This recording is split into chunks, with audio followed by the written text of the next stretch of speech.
I'm seeing a lot of emotion stirred up in this spread, okay?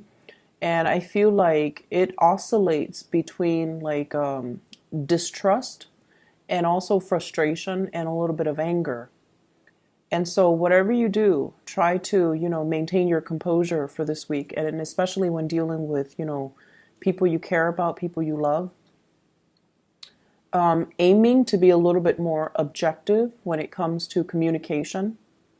So for example, if someone is saying like, "Hey, sorry, I missed you last time. How about we catch up this week?" And you're kind of like, "Oh, when I needed you last week, you weren't there, and now you're here. When you're, like when you're free." So be a little bit careful about, not adding fuel to the fire. If somebody's communicating, just take whatever they say at face value, and don't inject that sense of cynicism or that sense of mistrust into the communication. Okay, and the reason I say that is at the center of the spread, how you and your significant other or your crush are dealing with each other. We have the moon, and the moon deals with confusion. It also deals with overall. And your energy is very directed. You're very concise with communication. You're very clear. With you, everything is like yes or no. Do you like this or don't you like this?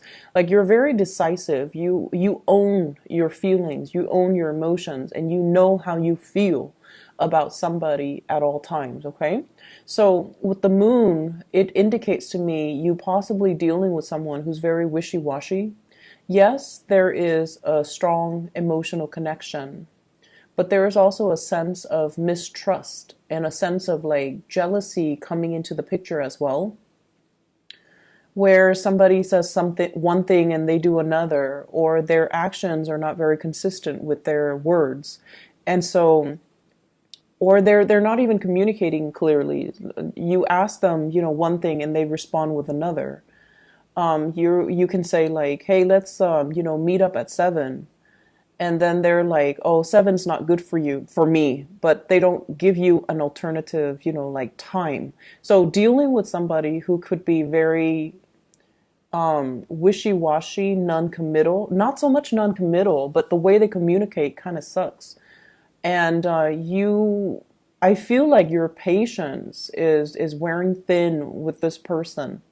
And I feel like, this is not a one-time thing. I feel like it's been happening, over and over and over again. You could have been pursuing this person for like 2 months, and you're realizing these patterns about them. Okay, so I feel like most of you are coming in with new relationships. For those who are in stable relationships, there's still, I see arguments and things brewing because somebody's not taking care of their responsibilities. But overall, I feel like, people who are newly out there dating, there's like confusion when it comes to your partner. This is your energy, the Two of Wands. Usually, this is like being at a distance from a partner. Some of you could be traveling for work, and some of you have a lot of responsibilities where you have to do overtime, where you have to work on the weekends, where you've been getting out of the house, you've been like very busy, I feel. And with the Two of Wands, it's sort of like it's a relationship card, but one person is not in the picture. And the partner that you have, you're looking at your partner. We have the Nine of Cups. This is somebody with a lot of options. This is somebody that could be very flirtatious. If they're not flirtatious, at least they're so nice that they have trouble saying no. They have trouble turning down offers. They're not very clear to reject people, and they're not very clear about telling people, "I'm not interested, take a hike."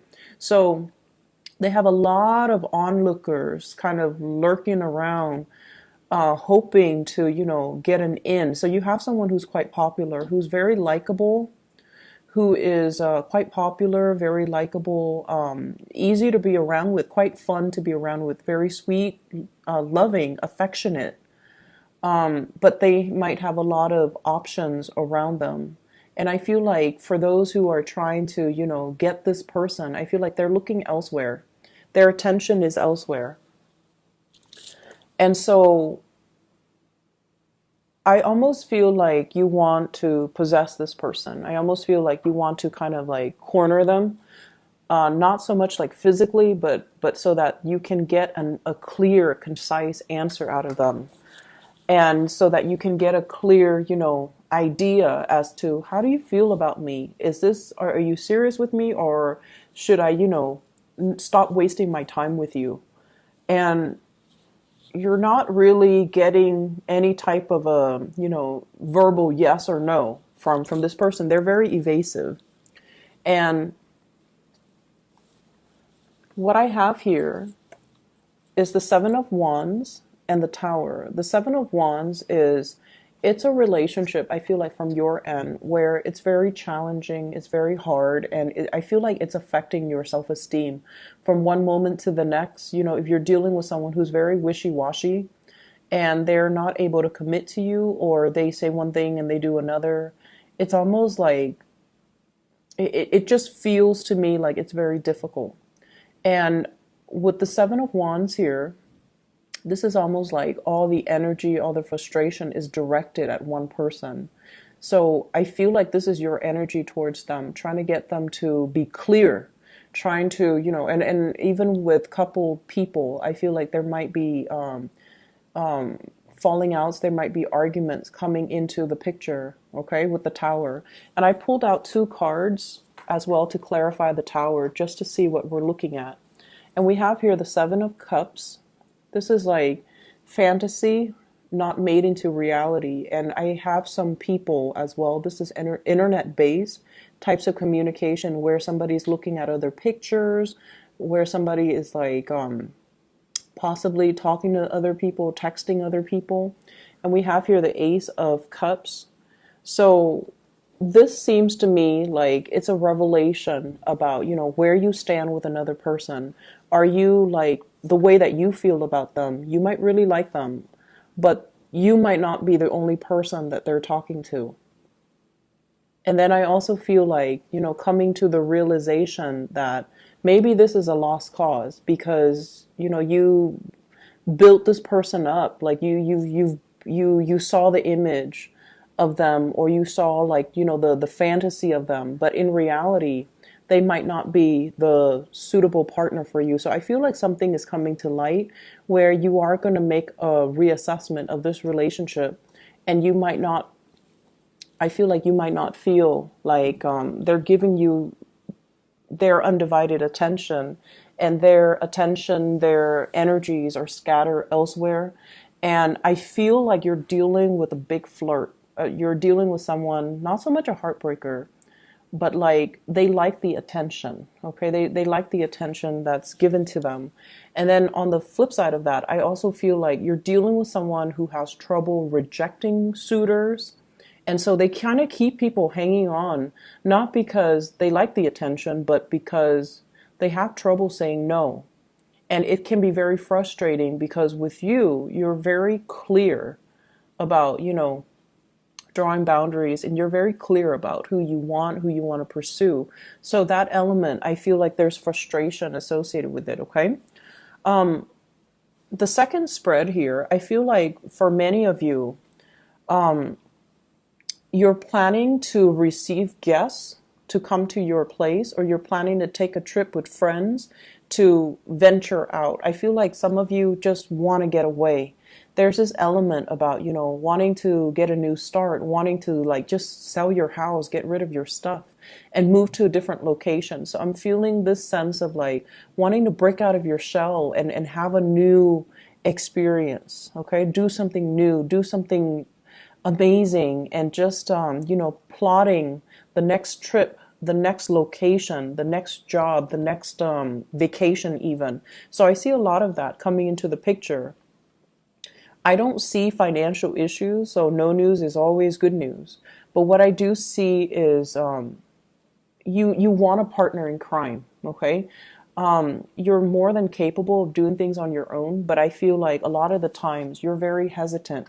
You want a partner by your side, either a friend that you can travel with, somebody that you can go and have lunch with, even a dog that you can take for a walk. But I feel like there is a sense here of not wanting to do things on your own, and that can really hold you back in a lot of the major decisions that you're making. If life is so contingent on having another person by our side, you might as well be like a Gemini or a Libra rather than an Aries. So you're given the Aries energy for a reason, because when you start things on your own and not have to wait around for other people, there are no logistical issues, okay? Because you started, you know where you are, and you can basically plan things and to cater to yourself. So I feel like in a way you might have come to this week, with the realization that I've really held myself back in life. I keep waiting around for people and they don't really deliver what they promise, okay? And then I also feel for many of you as well, like waiting on guests, so that energy, it's like waiting to coordinate to so that the two of you can meet up, or they're coming to visit and they're going to stay overnight, or they're going to stay over the weekend and things like that.